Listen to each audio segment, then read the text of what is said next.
नमस्कार, मी निखिल काटे लोकसंवाद मराठीमध्ये सर्व प्रेक्षकांचं स्वागत करतोय। खरं तर गेल्या 20 दिवसापासून सांगोला तालुक्याच्या राजकारणामध्ये वेगवेगळे बदल घडत आलेले आपण पाहिले आणि हे बदल घडत असताना सांगोला तालुक्यातील जे दिग्गज नेते होते खरं तर हे निवडणुकीच्या मैदानामध्ये आपल्याला उतरलेले पाहायला मिळाले। आणि यामध्ये जर प्रामुख्याने बघितलं तर शेतकरी कामगार पक्षाचे डॉक्टर बाबासाहेब देशमुख असतील, त्याचबरोबर दीपक आबा साळुंखे पाटील असतील आणि विद्यमान आमदार शहाजीबापू पाटील असे 3 तगडे खरं तर या निवडणुकीच्या रिंगणामध्ये आपल्याला उतरलेले पाहायला मिळाले। आणि खरं तर काल 6 वाजता प्रचाराची जी यंत्रणा होती ती थांबली आणि खऱ्या अर्थानं जे राजकारण होतं हे अगदी अंतिम स्टेजवरती येऊन ठेपलेलं आहे। आणि या संदर्भातच आज लोकसंवाद मराठीच्या राजकीय कट्ट्यावरती चर्चा करण्यासाठी आपल्यासोबत सांगोला तालुक्याचे सुपुत्र सोलापूर विद्यापीठामध्ये तसंच सोलापूर जिल्ह्यामध्ये वेगवेगळ्या प्रसारमाध्यमांमध्ये त्याचबरोबर वृत्तवाहिनीमध्ये गेल्या अनेक दिवसापासून त्या ठिकाणी काम केलेले बाळासाहेब मागाडे हे आज आपल्यासोबत आहेत। खरं तर त्यांचा जो परिचय आहे तो अगदी मोठा आहे, वाखण्याजोगा आहे।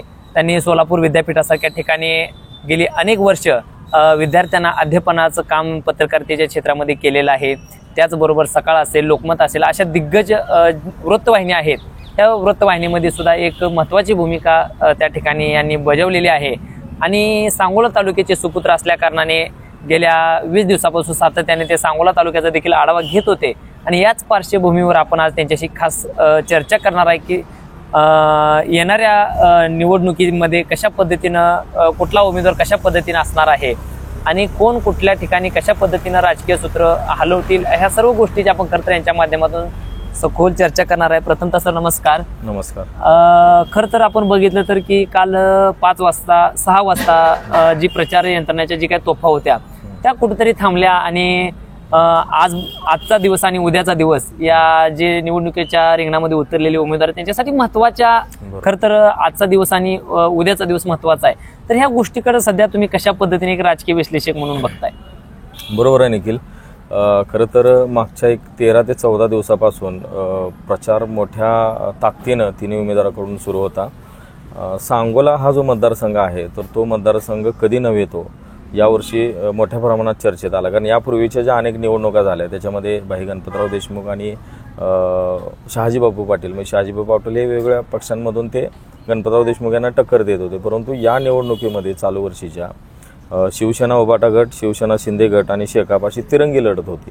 आणि त्यात एक ट्विस्ट असं तयार झालं की महाविकास आघाडीचा नेमका उमेदवार कोण, कारण शिवसेना शिंदे ठाकरे गटाचे जे उमेदवार आहेत तर त्यांच्याही सर्व प्रचार पत्रिकांवर, त्यांच्या स्टेजवरच्या डिजिटलवर किंवा त्यांचं जे एकूण प्रचार साहित्य आहे त्याच्यावर महाविकास आघाडीचे अधिकृत उमेदवार म्हणून त्यांचा उल्लेख करण्यात आला। आणि इकडं शेतकरी कामगार पक्षाचे जे उमेदवार आहेत तर त्यांनी सुद्धा त्यांच्या प्रचार साहित्यावर महाविकास आघाडी, इंडिया अलायन्सचे अधिकृत उमेदवार अशा पद्धतीने त्यांनी प्रचार केलेला आहे। तर एकूण हा जो माहोल होता मागच्या 13 दिवसापासून सांगोला विधानसभा मतदारसंघामध्ये, म्हणजे सांगोला तालुक्यातली जवळपास 110 पेक्षा अधिक गावं आणि भाळवणी जिल्हा परिषद गटातली काही गावं 16-17 गावं, तर या मतदारसंघामध्ये हा माहोल सगळा तयार होता। निखिल, तुम्ही जसं विचारलं की एकूण आता पुढचं जे गणित आहे म्हणजे साधारणतः ठराविक काही तास उरलेले आहेत, म्हणजे आपले प्रेक्षक आता या गोष्टी सगळ्या प्रेक्षकांनाही माहीत आहे, ठराविक तास उरलेले आहेत मतदानाला आणि या मतदानाची सगळी ही प्रक्रिया त्यामध्ये सुरू होणार आहे। मला अजून एक गोष्ट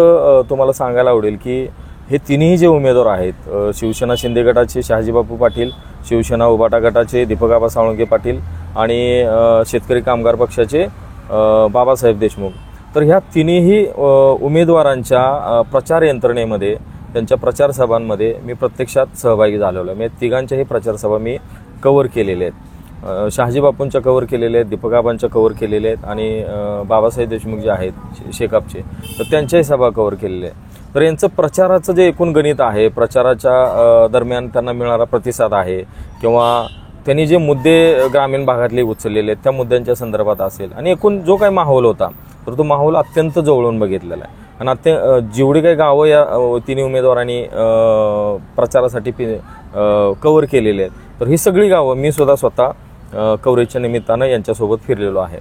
तर मला याच्यातनं काही महत्त्वाच्या गोष्टी जाणवल्या की सांगोला विधानसभा मतदारसंघामध्ये कधी नव्हे तो पाण्याचा प्रश्न जो आहे तर तो बऱ्यापैकी बाजूला हटलेला दिसला. यावेळेस पाण्याचा प्रश्न हा अडगळीत पडल्यासारखा दिसला. शेवटच्या 2-3 दिवसामध्ये राज्य पातळीवरचे जे नेते आले होते तर त्यांनी तो विषय थोडाफार लावून धरला, परंतु ह्या तिन्ही उमेदवारांनी पाण्याच्या प्रश्नाला फारसं महत्त्व दिलेलं दिसत नाही. कारण शेतकरी कामगार पक्षाने अनेक वर्षे जो पाण्यासाठी जो काही संघर्ष केला, तर त्या पाण्याच्या संघर्षाच्या कामावर ह्या दोन्ही नेत्यांनी म्हणजे शिवसेना उभाटा गट आणि शिवसेना शिंदे गट यांनी प्रश्नचिन्ह निर्माण केलं. पण तिघ पण नेते ह्याच्यामध्ये होते, दीपक आबा असतील, बापू असतील किंवा बाबासाहेब असतील. मग ह्या जर खऱ्या अर्थानं प्रचार यंत्रणेमध्ये कुठला महत्वाचा विषय समोर आला किंवा कुठल्या विकासावरची चर्चा झाली? तर याच्यामध्ये निखिल विषय असा आहे की शिवसेना शिंदे गटाचे जे खासदार आमदार आहेत, विद्यमान उमेदवार आणि त्यांचे अगोदरचे आमदार, तर यांनी जो काही 5,000 कोटींचा निधी आणला तालुक्यामध्ये आणि त्या माध्यमातून असंख्य अशी कामं केली, तर ह्या गोष्टी त्याच्यामध्ये त्यांनी उल्लेख केला आणि प्रचार सभांमध्ये सुद्धा ते त्या पद्धतीने मांडत होते. दुसरा त्यांचा मुद्दा असा होता की भाई गणपतराव देशमुख यांनी जरी पाणी आणलं असलं तरी सुद्धा मी 1995 ज्यावेळी निवडून आलो तर त्यावेळेस बऱ्यापैकी माझा सुद्धा रोल त्याच्यामध्ये होता, त्यामुळं पूर्ण श्रेय त्यांचं म्हणजे आबासाहेबांचं पूर्ण श्रेय असं त्यांनी म्हणजे रोखठोकपणे ह्या सगळ्या गोष्टी सांगितलेल्या आहेत की त्यांचं श्रेय असा नाही भाग, मी सुद्धा त्याच्यामध्ये हे आहे.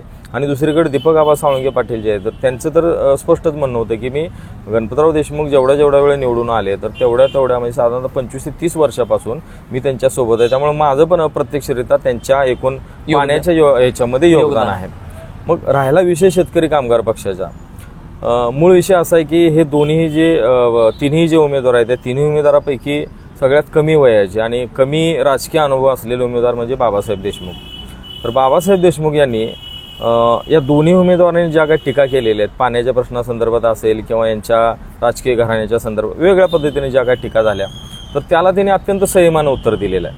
आणि पाण्याचा जो विषय होता तर त्या पाण्याच्या विषयावर जे काय भाई गणपतराव देशमुख यांनी काम केलेलं आहे तर त्या कामाच्या संदर्भात ह्या दोन्ही भावांनी म्हणजे अनिकेत देशमुख आणि बाबासाहेब देशमुख यांनी मान्य केलेलं आहे. परंतु त्याच्या पुढं जाऊन पाण्याच्याही प्रश्नाच्या पुढं जाऊन 5 वर्षाच्या काळामध्ये या मतदारसंघामध्ये जे काय घडलेलं आहे त्याच्यामध्ये प्रशासनाचं जे काही प्रशासनाचे ढासळलेली जी काही एकूण कार्यपद्धती आहे किंवा इथल्या महिलांची सुरक्षितता असेल किंवा इथले जे काही वेगवेगळे जे प्रश्न आहेत, म्हणजे 5,000 कोटीच्या माध्यमातून कामं केली जो काही दावा करण्यात आला होता तर तो दावा शेतकरी कामगार पक्षानं वेगवेगळ्या गावांमध्ये जाऊन फुल ठरवला. कारण मी त्यांच्या काही सभांमध्ये बघितलं त्यांनी लोकांना थेट विचारायचे की बाबा तुमच्या गावात विकास आलाय का? लोक म्हणायचे अजिबात आलेला नाही विकास. अहो आलाय की मग 5,000 कोटी रुपये कुठे गेले तर 5,000 कोटीतलं निम्मार्ध पैसे त्या दोघांच्या घरात गेले. म्हणजे अशी प्रतिक्रिया. आता ते पक्षाचे कार्यकर्ते असतील मग कदाचित बोलत असतील, परंतु मी स्वतः बघितलं निखिल की अनेक गावांमध्ये मी गेलो. म्हणजे आपण पत्रकार म्हणून काही गोष्टी तटस्थपणे बोलच पाहिजे. अनेक गावांच्या रस्त्यांची परिस्थिती अत्यंत बिकट आहे. आपण विद्यमान आमदाराच्या गावाला मी त्यांच्या महोदया गावी जवळपास 3 ते 4 वेळा म्हणजे तिघांच्या सभा कव्हर करायला गेलो तर ह्या गावाला मी 2-3 ठिकाणी रस्ते बदलून बघितले. हा रस्ता नसेल तर ह्या रस्त्यानं जाऊया का, तो नसेल तर तिकडून जाऊया का. तर परिस्थिती खूप विचित्र आहे. बरं हा विषय मंजूर आहे, तो जो महूद सांगोला रस्ता आहे तो मंजूर आहे, तो काम मार्गी लागेल म्हणजे ते काय प्रलंबित अशाला चालू प्रगतीपथावर आहे काम. परंतु अनेक खेडेगावातले आहेत रस्ते, मी अगदी तिप्प्याळे असेल, किडेबिसरे असेल, बुध्याळा असेल तर रस्त्याची चाळण झालेली आहे.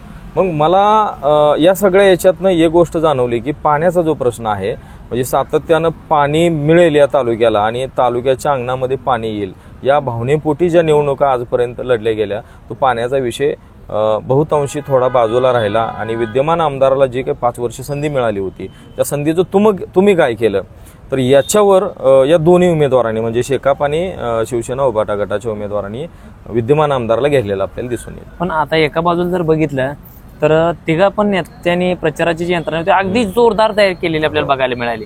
ह्या तिघांच्याही जर प्रचार यंत्रणेचा विचार करायचा म्हटलं तर ह्याच्यामध्ये कार्यक्षम प्रचार यंत्रणा कोणाची वाटली तुम्हाला, काय वाटले?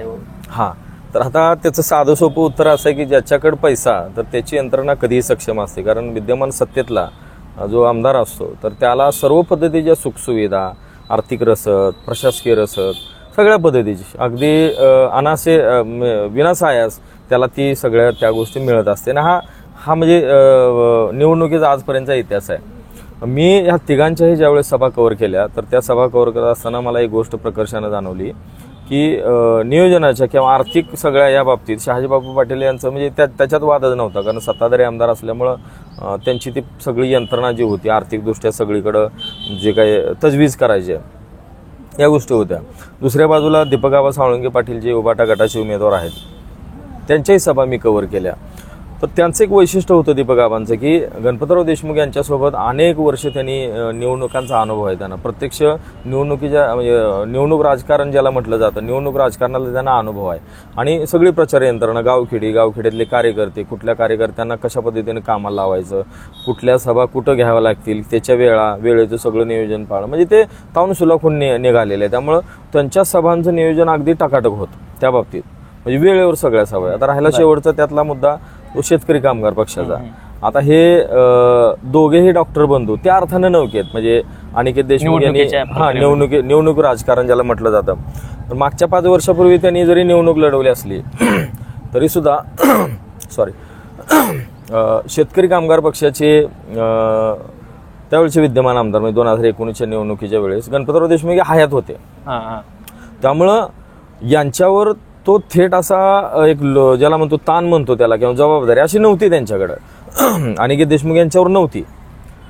आजोबांच्या म्हणजे मार्गदर्शनाखाली किंवा त्यांच्या अखत्यारीत ती निवडणूक झाली त्या अर्थानं. आता 2019 त्यामुळे इतकं ते उघड्यावर पडले नव्हते. पण यावेळची जी निवडणूक आहे तर ही निवडणूक हे कुटुंबच बऱ्यापैकी उघड्यावर पडल्यासारखी अशी परिस्थिती आहे. म्हणजे यांच्याकडं असणारी त्यावेळची काही म्हणजे फाटाफूट झाली का, जुनी माणसं थोडीफार इकडे तिकडे गेली, त्या गोष्टी पक्षात होत राहतात. परंतु निवडणुकी राजकारण ज्याला म्हटलं जातं तर या निवडणुकी राजकारणामध्ये हे दोघेही भाऊ नौखे होते. तरी सुद्धा मी ग्रासरूटला ह्यांच्या सभा सगळ्या बघितल्या तर नियोजनाच्या आर्थिक बाबतीत हे कमी पडत असतील, म्हणजे सुखसुविधा बाकीच्या गोष्टी, गाड्या घोडं हे ते, परंतु त्यांनी पोटतिडकीने ज्या काही गोष्टी मांडत होते तर त्या गोष्टी लोकांना अपील करणाऱ्या होत्या. आणि लोकांनी ज्यावेळेस लोक ह्यांचं ज्यावेळेस स्वागत करायचं, कारण मी अगदी जबाबदारीपूर्वक बोलतोय, मी या तिन्ही उमेदवारांच्या सभा कव्हर करताना सभेच्या पूर्वी जे स्वागताचा जो कार्यक्रम असतो, स्वागत केलं जातं, तर त्या स्वागताच्या कार्यक्रमाला ह्या तिघांपैकी बाबासाहेब देशमुख हे जे उमेदवार आहेत तर ह्या बाबासाहेब देशमुख आणि त्यांचे भाऊ अनिकेत देशमुख यांना खांद्यावर घेऊन, म्हणजे मी जेवढ्या सभा कव्हर केल्या प्रत्येक सभेमध्ये कार्यकर्ते त्यांना खांद्यावर घेऊन अगदी सभेच्या ठिकाणापर्यंत घेऊन जात होते. म्हणजे अगदी अंगाची चाळण होली इथंपर्यंत त्यांचं अगदी उचलून कार्यकर्ते नको म्हटलं तर उचलून घ्यायचे. एका सभेमध्ये मी शहाजीबापू पाटलांच्या बघितलं, शहाजीबापू पाटलांना उचलून घेण्याचा प्रयत्न करण्यात आला, परंतु कदाचित तब्येतीमुळं वयामुळं तो एक वयाचा भाग असतो, कदाचित त्यामुळं झाला नसेल. आबांच्या बाबतीत त्यामुळे म्हणजे असं काही उचलून घेतलं म्हणजे फार हे झालं असा नाही भाग, परंतु लोकांचा जो उत्साह आहे तो उत्साह तरुण वर्गाचा विशेषतः, कारण हे खांद्यावर उचलून घेणारे काही वयोवृद्ध माणसं नव्हती, तरुण वर्ग होता. तर तरुण वर्गानं बऱ्यापैकी यांचा प्रचाराचा जो भाग होता तो त्यांनी त्या ह्याच्यामध्ये घेतलेला दिसून घेतला. अजून एक मुद्दा मी ह्याच्यामध्ये ॲड करतो, एक उणीव म्हणजे आपल्या चर्चेतनं तो विषय राहून जायला नको. दोन्ही जे उमेदवार आहेत, शिवसेना उबाटा गट, शिवसेना शिंदे गट, तर यांच्याकडे तगडे स्टार प्रचारक होते. दीपक आबा म्हणजे शिवसेना उबाटा गटाचे, तर यांच्याकडे संजय राऊत होते, यांच्याकडं मला वाटते हे आले होते, उद्धव ठाकरे आले होते, आणि बाकीचे मग जिल्हा आणि राज्यस्तरावरचे जे बाकीचे प्रचारक प्रवक्ते जे आहेत म्हणजे तगडी फौज होती यांनी. आणि स्वतः आबा हे प्रभावी वक्ते असल्यामुळे त्यांचं बऱ्यापैकी होतं. एकनाथ शिंदे यांच्या शिवसेनेचे उमेदवार आहेत शहाजीबापू, तर त्यांनी तर अगदी माहोलच बदलून टाकला. म्हणजे खासदार श्रीकांत शिंदे असेल, मुख्यमंत्री एकनाथ शिंदे असेल, किंवा अगदी गोविंदांना सुद्धा त्यांनी अगदी मैदानात उतरवलं रोड शोसाठी. आणि बाकीच्याही काही राज्य पातळीवरचे इतर नेत्यांच्या त्यांच्या सभा झाल्या. इकडं शेतकरी कामगार पक्षाकडं अगदी 2-3 सभांचा अपवाद सोडला, म्हणजे 1-2 सभांना, ते पण कॉर्नर बैठकांना विद्यमान महाविकास आघाडीचे जे खासदार आहेत धैर्यशील मोहिते पाटील, तर यांनी त्या सभांना हजेरी लावली. मोठ्या सभांना कुठेही ते आले नाहीत, छोट्या सभांना ते आले होते. परंतु एका मोठ्या सभेला त्यांच्या पत्नी ज्या आहेत शीतलताई मोहिते पाटील, तर त्या एका सभेला, बाळवणीच्या सभेला आल्या होत्या. एका सभेला फक्त जे अहिल्यादेवी होळकरांचे वंशज आहेत, भूषण सिंह राजे होळकर म्हणून, तर ते एका सभेला आले होते. बाकी कुठल्याही सभेला राज्य पातळीवरचा मोठा चेहरा असणारा माणूस, की ज्या एखाद्या वक्त्यामुळं नेत्यामुळं हजारो लोकांपर्यंत त्याचा प्रभाव पडेल, हजारो लोक प्रभावित होतील, आपल्याला मतदान पडेल, असा कुठलाही नेता यांच्याकडे नव्हता. पण आता ह्यात जर बघितलं तर आपण जी 55 वर्षाची जी काही निवडणूक होती त्या निवडणुकीत खरं तर पाणी संघर्षावरती निवडणूक व्हायची, बरोबर आहे, हो. प्रत्येक वेळची. बरोबर. पण ह्याच्यामध्ये थोडंसं समीकरण, युवक असतील, महिला असतील, रस्ते असतील, ह्या गोष्टीवर कुठेतरी तुम्हाला थोडंसं चर्चा किंवा मुद्दे खालून आल्यास काय वाटते तुम्हाला? अगदी बरोबर आहे निखिल. ज्यावेळेस निवडणूक लागली तर निवडणूक लागल्याच्या एक साधारणतः 8-10 दिवसांमध्ये साधारणतः तालुक्यामध्ये 1-2 खून झाले होते आणि त्या घटना वृत्तपत्रांमध्ये छापून झाल्या. ते खून कशावरनं झाले, कुठली कारण होते, हा भाग पूर्ण वेगळा, तो तपासाचा भाग आहे. परंतु हे मुद्दे प्रचारात आले तेव्हा तालुक्यांमध्ये खून पडत आहेत, तालुक्यात खून पडत आहेत, रोड रोमिंगची संख्या शहरामध्ये वाढलेली आहेत, महिला असुरक्षित आहेत, बरोबर आहे, अशा अनेक गोष्टी, म्हणजे हे मुद्दे त्याच्यामध्ये आले. आणि दुसरा त्यातला मुद्दा असा की पाण्याचा जो विषय आहे तर तो पाण्याचा विषय अगदी पुराव्यासहित म्हणजे दीपक आबांकडून किंवा शहाजी बापूंकडून तो दावा करण्यात आला की पाणी गणपतराव देशमुखांनी आणलेलं नाही. काही गोष्टीसाठी त्यांनी प्रयत्न केलाच, परंतु त्यांना प्रत्युत्तर देण्याची गरज शेतकरी कामगार पक्षाला पडली नाही किंवा बाबासाहेब देशमुख जे उमेदवार आहेत त्यांना पडली नाही. कारण त्यांनी काय केलं, त्यांचे कार्यकर्ते काय करत होते की शहाजी बापू म्हणले की बाबा पाण्यासाठी मी पण संघर्ष केला, 1995ला मी केले, अमुक केले, तमुक केले. तर कार्यकर्त्यांकडून नितीन गडकरींचे व्हिडिओ व्हायरल होत होते. म्हणजे बघा, तुम्ही हे तालुका लेवलचे पुढारी आहात, तर तुमचा केंद्रीय पातळीवरचा पुढारी गणपतराव देशमुखांनी आणलेल्या पाण्यासंदर्भात शिक्कामोर्तब करतोय, त्यामुळे तुमच्या प्रमाणपत्राची गरज नाही. त्यामुळं ह्या डॉक्टर बंधूंना जे काही प्रचाराच्या ह्या निवडणुकीमध्ये ज्या काही गोष्टी करायच्या आहेत तर त्या एक हाती दोन्ही भावांनी केल्याच, परंतु त्यांचे जे सोशल मीडियावर ॲक्टिव्ह असणारे कार्यकर्ते आहेत तर त्या कार्यकर्त्यांनी सुद्धा त्यांना सपोर्ट केला. त्यामुळे ते कुठंतरी ह्या दोघांच्या स्पर्धेमध्ये म्हणजे पैसा नसताना, यंत्रणा नसताना, कुठलीही सत्ता नाही, काय नाही, ते तरुण राहिले, ते यांच्या पुढे गेलं असं म्हणता येणार नाही, परंतु ते बॅलन्सिंग झाले तिघांच्या बरोबर. पण आता जर बघितलं तर ह्याच्यामध्ये ही जी निवडणूक जी आहे ही 100% आटातटीची होणार आहे. तिन्ही तगडे अगदी नेते उतरलेले आपल्याला बघायला दिसते किंवा ते चित्र स्पष्ट आहे. कारण एक विधान परिषदेवरचे आमदार आहेत, एक माजी आमदार, विद्यमान आमदार आहेत आणि एक 55 वर्ष सत्ता भोगलेले खरं तर वारसदार त्या ठिकाणी उतरलेले आहेत. पण बापूंनी सांगितले की 5,500 कोटीचा 5,000 कोटीचा कुठेतरी आम्ही निधी आणला किंवा तालुक्यामध्ये विकास केला. परंतु नीती आयोगाचा एक अहवाल असा आला की त्याच्यामध्ये नीती आयोग जे आहे ही केंद्रातून संस्था काम करणारी नीती आयोग आहे, त्यांचा एक अहवाल असा आला की महाराष्ट्रामध्ये जर आपल्या सांगोल्याचा विचार करायचा म्हटलं तर साधारणपणे 300-350 नंबरला 318 नंबर आपला त्या ठिकाणी विकासाच्या बाबतीत लागतोय. आणि देशामध्ये आपला जर बघितला तर त्या ठिकाणी 17-18वा नंबर देखील विकासापासून मागासलेपणा, अशा पद्धतीचं ते खरं तर अहवाल त्या ठिकाणी आला होता. ह्या अहवालामध्ये आज बघितलं तर बापू म्हणतायत की मी विकास केला. शेतकरी कामगार पक्ष पण 55 वर्ष सत्ता त्यांच्यावरती पण म्हणतोय आम्ही विकासाच्या मुद्द्यावरती बोलतोय. मग ह्या गोष्टी कशा पद्धतीने बघताय किंवा काय वाटते तुम्हाला या बाबतीत सुद्धा? बरोबर आहे निखिल, अत्यंत महत्वाचा प्रश्न आहे. विकास झाला असता तर ह्या गोष्टी कुठेतरी नीती आयोगासमोर आल्या नसत्या. मग विकास झाला असतात तर अगदी बरोबर, विकास झालेलाच नाही, ही नीती आयोगासमोर अहवाल आलेला आहे. बरोबर आहे, अगदी खूप महत्वाचा प्रश्न आहे निखिल. याच्यामध्ये एक गोष्ट आपल्याला सांगतील, जुनी जाणती लोक सांगतील, आपलं अजून वय इतकं मोठं वय नाही की आपण ठराविक 1, 2, 3, 4 निवडणुका बघितल्या असतील गणपतराव देशमुखांच्या.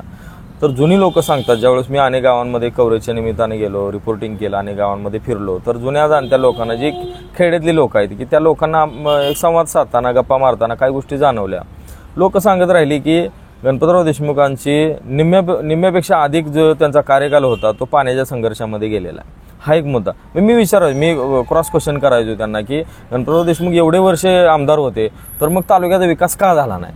तर लोक सांगायचे ही काय पाणी आलंय, पाणी हा विकास झाला आणि त्यांचा नातू आता पुढचा विकास करेल, लोकांची ती भावना होती. मग मी त्यांना प्रतिप्रश्न केला की बाबा, एखाद्या मतदारसंघामध्ये म्हणजे सांगोल्यासारख्या मतदारसंघामध्ये 5 वर्षापूर्वी एखादा आमदार होतो म्हणजे शहाजी बापू पाटील आणि 5 वर्षात त्यांनी 5,000 कोटी आणला असं सांगतात, तर मग हा विकास नव्हे काय? मग गणपतरावांचं काम आणि ह्यांचं काम ही जी तुलना तुम्हाला, असं काही प्रश्न विचारले त्यांना. तर त्या लोकांनी सांगितलं की हे सगळं बोगस आहे. मी माझा एक वैयक्तिक अनुभव सांगतो की अनेक पत्रकारांनी, म्हणजे ज्या पत्रकारांनी विकासाच्या संदर्भात 5,000 कोटीच्या संदर्भात ज्या काही बातम्या प्रसिद्ध केल्या, तर त्या बातम्या प्रसिद्ध करत असताना व्हायरल झाल्या त्या बातम्या डिजिटल प्लॅटफॉर्मवर आणि अनेक गावातल्या लोकांचे त्या पत्रकारांना फोन आले की ह्या ज्या बातम्या आहेत तर ह्या बातम्या खोट्या आहेत, रस्ता वगैरे झालेला नाही, तुम्ही खात्री करा आणि या, आम्ही फोटो पाठवतो म्हणून. त्या रस्त्यात झालेला नाही त्याचे फोटो पाठवतो. हा ठीक आहे, तो कॉन्ट्रोवर्सीचा भाग असू शकतो, परंतु गावखेड्यांमध्ये ज्यावेळेस दोन्ही म्हणजे तिन्ही पक्षांच्या ज्यावेळेस सभा झाल्या तर त्यावेळेस ही परिस्थिती लोकांनी हेरलेलं आहे चांगलं, की नेमके पैसे म्हणजे विकास आहे किंवा पैशाच्या रूपातनं जो निधी आहे तो निधी खरा खर्च झाला का, आणि लोकांना ह्या गोष्टीचं काही देणं घेणं नसतं. कारण शहाजी बापूंनी जे काही निधी आणलेला आहे त्याच्यातले अनेक कामं ही टेंडर प्रक्रियेत आहेत. त्यामुळं निधी 5,000 कोटीचा आणला, तो खर्च केला असं म्हणत नाहीत शहाजी बापू पाटील. तो निधी मंजूर आहे असं म्हणतायत, तो खर्च केला आणि विकास झाला असं म्हणत नाही. 5,000 कोटी आणले असे म्हणतात. त्यामुळे तो एक प्रक्रिया, दीर्घकालीन प्रक्रियेचा भाग असतो. आणि अजून एक तुम्ही जो प्रश्न त्या ठिकाणी उपस्थित केला की हे सगळं करत असताना ह्या तिन्ही उमेदवारांकडून विकासाच्या बाबतीतलं जे काही व्हिजन आहे तर ते व्हिजन काय मांडण्यात आलं. आता महाविकास आघाडीचे दोघे, मी आता आपण कोणालाही दोघापैकी एकाला म्हणू शकत नाहीत हे महाविकास, आपण दोघंही म्हणूया, 2 उमेदवार म्हणूया, एकावर एक फ्री म्हणूया. हे 2 उमेदवार महाविकास आघाडी जे आहे तर या दोघांनी महाविकास आघाडी आणि इंडिया अलायन्सनं जो केंद्र स्तरावर ज्या विधानसभा मतदारसंघात वेगवेगळ्या ठिकाणी ज्या निवडणुका होत आहेत वेगवेगळ्या राज्यांमध्ये त्यांच्यासाठी एक पंचसूत्री कार्यक्रम दिलेला आहे. मग त्याच्यामध्ये वेगवेगळ्या गोष्टी केल्या त्यांनी. तुम्ही 1,500 रुपये देताय लाडकी बहीण योजनेसाठी, आम्ही 3,000 करतो. तुम्ही शेतकऱ्यांची कर्जमाफी एवढी केली, आम्ही एवढं करू, अमुक तमुक अनेक घोषणांचा पाऊस असतो.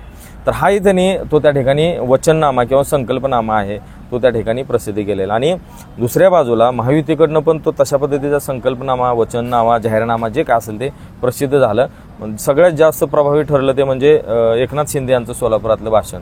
आणि त्यांनी सांगितलं की ह्या तुमच्या लाडक्या बापूला परत एकदा संधी द्या आणि तुमच्या सगळ्या इच्छा आकांक्षा मी पूर्ण करतो. आता ह्या सगळ्या वेगवेगळ्या पद्धतीच्या गोष्टी आहेत. आता खरी गोष्ट अशी आहे की एकूण हे जे प्रचारसभांच्या अनुषंगाने उपस्थित झालेले मुद्दे असतील किंवा प्रचारसभेमध्ये दिलेली आश्वासनं असतील तर लोक लक्षलगी विश्वास ठेवणार नाहीत कुठल्याही नेत्यांवर.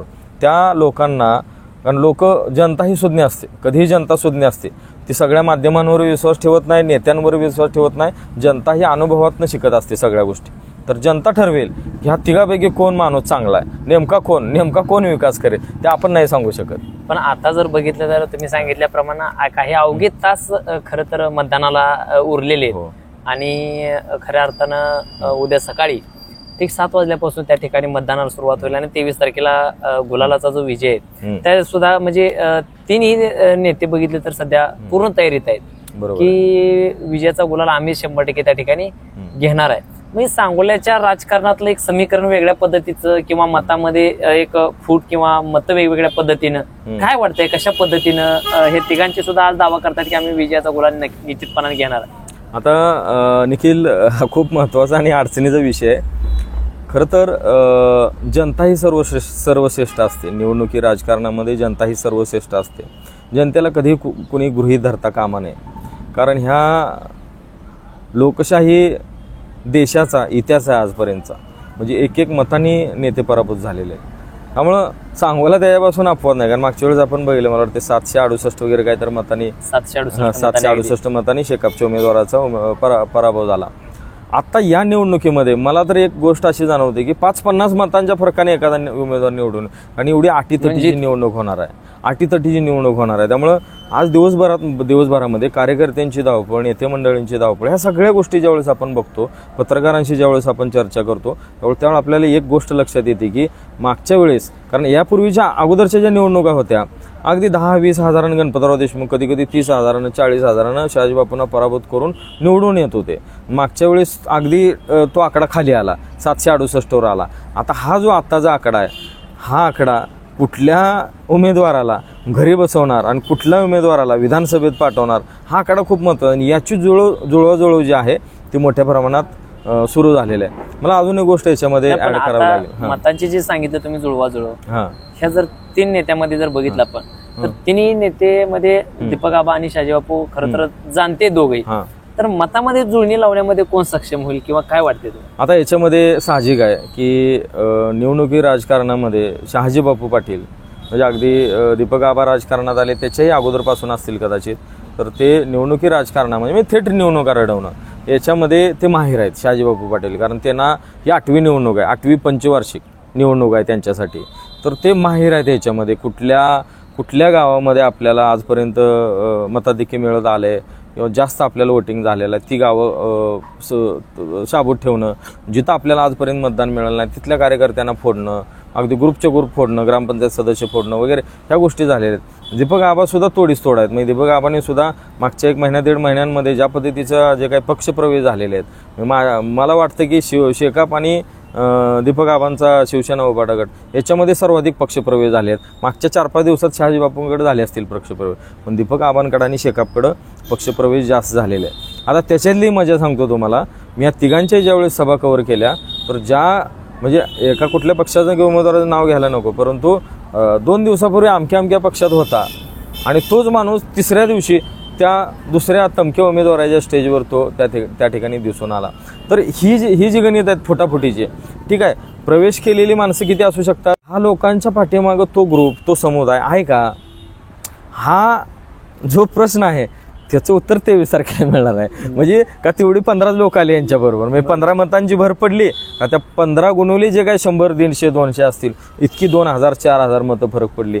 तर हे कार्यकर्ते पण नाही खात्री देऊ शकत, उमेदवार पण खात्री देऊ शकत नाही, आपण तर नाही सांगू शकत. 23 तारखेला ते कळलं की कुणाच्या पक्षप्रवेशामुळे कुणाला किती, म्हणजे शेकाप असेल किंवा उभाटा ठाकरे निवडणूक 100% अगदी चुरशीची होणार आहे. अगदी उद्या संध्याकाळपर्यंत म्हणजे मतदानाचा जो शेवटची घटका ज्यावेळेस मोजली जाईल तोपर्यंत, म्हणजे ज्या पद्धतीनं अगदी 10वी-12वीचा पेपर दिला जातो, परीक्षा दिली जाते की शेवटचा प्रश्न अगदी रडत खडत का असेना 15 मार्काचा प्रश्न आहे, तो 15 मार्काच्या प्रश्नाला साधारणतः 25 ओळी लिहावं लागतं, ब्रॉड क्वेश्चन असतो. तर तो 15 मार्काचा प्रश्न 1-2 ओळीत का होणार सोडून काय पदरात पडेल ते पडेल असा जसा प्रयत्न केला जातो, तर हे उमेदवार ते प्रयत्न करणार आहेत. जेवढी काय मतं मिळतील मग त्यासाठी सगळ्या गोष्टी. आता उद्याचं खरं रूप बघण्यासारखं असेल, याच्यातली किती नेते मंडळी लोकांचे पाय धरतील, किती नेते मंडळी दबाव टाकतील, किती नेते मंडळी काय काय करतील कोटाने, तर हे उद्याचा दिवस खूप आजपासूनच ते खऱ्या अर्थानं चालू होईल. तर सांगायचा मुद्दा असा की ही जी निवडणूक आहे परिवर्तन करणारी निवडणूक असेल, सांगोला तालुक्याच्या दृष्टिकोनातून परिवर्तन करणारी निवडणूक असेल. कारण 3ही दिग्गज माणसं, म्हणजे बाबासाहेब दिग्गज नसले तरी सुद्धा गणपतरावांचे प्रतिनिधी म्हणून ते वारसदार म्हणून आहेत, त्या अर्थानं पक्षाची दिग्गजच म्हणावं लागेल. तर 3ही दिग्गज नेते मंडळींचं जी काय ताकद आहे, त्यांचं राजकीय वजन आहे, ती जी खरी परीक्षा आहे, त्या वजनाची खरी परीक्षा आहे. उमेदवार एकच निवडून येणार आहे, 2 पराभूत होणार आहे. पराभूत नेमके 2 कोण होत आहेत आणि नेमके कोण निवडून येत आहेत हे 23 तारखेला बघूया आपण. तर आपल्यासोबत हे खरं तर ज्येष्ठ पत्रकारच म्हणावे लागतील. त्याचबरोबर जर बघितलं तर पुढारीसारखे सकाळसारख्या वृत्तसमूहामध्ये संपादक उपसंपादक अशा भूमिका त्या ठिकाणी बजावलेल्या आहेत. एक राजकीय विश्लेषक म्हणून गेल्या अनेक दिवसापासून सोलापूर जिल्ह्याचा खरं तर त्यांना गाढा अभ्यास आहे. आणि याच संदर्भात आपण सांगोला विधानसभा मतदारसंघ जो आहे तो यावेळच्या निवडणुकीमध्ये अगदी चर्चेत राहणारा हा मतदारसंघ आहे. आणि आपण गेल्या अनेक दिवसापासून सुद्धा बघतोय की सांगोला मतदारसंघ जो आहे हा महाराष्ट्रामध्ये अगदी चर्चेत असणारा मतदारसंघ आहे. आणि जी कार्यकर्त्यांना जी उत्सुकता लागलेली आहे की 23 तारखेला विजय कोणाचा होणार, तर तो विजय आपल्याला खऱ्या अर्थानं जर बघायचा असेल तर आजची रात्र कार्यकर्त्यांसाठी अगदी महत्त्वाची ठरणार आहे की कार्यकर्त्यांनी कशा पद्धतीने कुठल्या वाडी वस्तीवरती काय करावं लागणार आहे, कुठल्या बूथवरती काय करावं लागणार आहे, ह्या बऱ्याच गोष्टी ज्या आहेत निवडणुकी प्रक्रियेतल्या, तर ह्या कार्यकर्त्यांना अगदी खांद्यावरती घेऊन ही काम पेलावं लागणार आहे. आणि ह्याच्यामध्ये जो विजयाचा गुलाल आहे तो निश्चित प्रकारे आपल्याला 23 तारखेला कोण उधळणार हे आपल्याला पाहायला मिळणार आहे. धन्यवाद.